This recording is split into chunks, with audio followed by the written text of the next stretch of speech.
The truth is that the circumstances of 1971 are not the circumstances of 2025.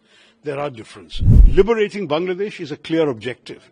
Just keeping on firing shells at Pakistan is not a clear objective. You see the difference. I'm in favor of peace, but I do not in any way suggest that we should stop the quest to find these terrorists and bring them to justice. The defeated army laid their pistols, Sten guns and rifles on the grass in the final token of surrender.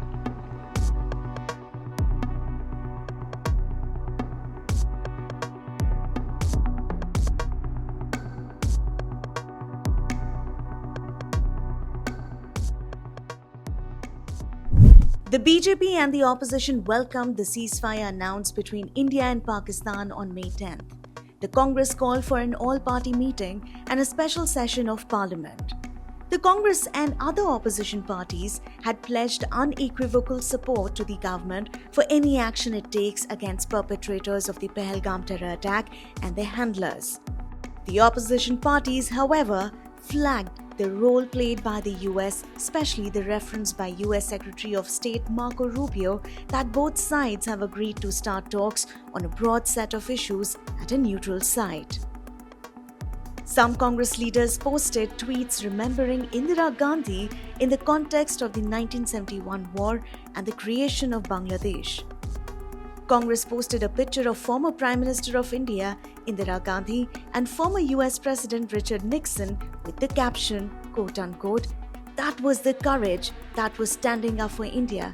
That was not compromising with the nation's pride." However, senior Congress leader and MP Shashi Tharoor had a different take on India's ceasefire with Pakistan. See, the fact is that, to my mind, we had reached a stage where the escalation was needlessly getting out of control. Peace is necessary for us. The truth is that the circumstances of 1971 are not the circumstances of 2025. There are differences. As far as I'm concerned, I believe that the people of India deserve peace. We have suffered a lot. We have lost a lot of casualties. Ask the people of Poonch how many have died since this war began and the shelling from the Pakistanis. I'm not saying that we should always stop wars. When there are reasons to continue them, we should continue. But this was not a war we intended to continue. We just wanted to teach the terrorists a lesson. That lesson has been taught. I'm sure the government will continue trying to identify and track the specific individuals who did the horrors of Pahalgam. But as far as this particular conflict with Pakistan was concerned, there was no reason to risk the loss of more lives and limbs and fortunes. We need to focus on the well-being and prosperity of Indian people, of growth, development, progress. I think the peace is the right way to go at this stage. I think 1971 was a great achievement of our history. I'm proud of it as an Indian. Indira Gandhi ji rewrote the map of the subcontinent, but the circumstances were different. Today's Pakistan is a different situation. Their equipment, their military equipment, the damage they can do, everything is different. And the circumstances of Bangladesh, we were fighting a moral cause to actually bring people to freedom and liberation. That was a completely different story. This is a different story.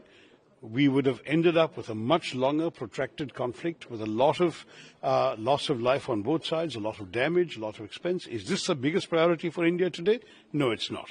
We wanted to teach those who had sent these terrorists across that there is a price to be paid.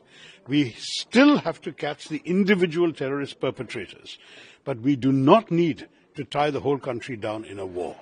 That is something I've been very clear about from the start. India did not, I believe, at any stage see the action of the 7th as the beginning or the opening salvo of a long, protracted conflict. For us, it was one-off.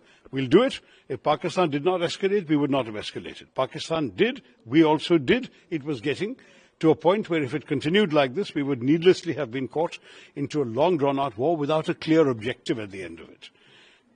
Liberating Bangladesh is a clear objective. Just keeping on firing shells at Pakistan is not a clear objective. You see the difference. Other measures have to be taken. I think we have to definitely use all the intelligence means available to find these people who did this terrible crime in Pahalgam, to identify them, track them down wherever they are and bring them to justice. That is indispensable. It may not happen overnight. It may take months, it may take years, but we will have to do it. No one should be allowed to get away with killing innocent Indian civilians. But that doesn't mean we should put the entire nation at risk in a prolonged war. So I'm in favor of peace, but I do not in any way suggest that we should stop the quest to find these terrorists and bring them to justice.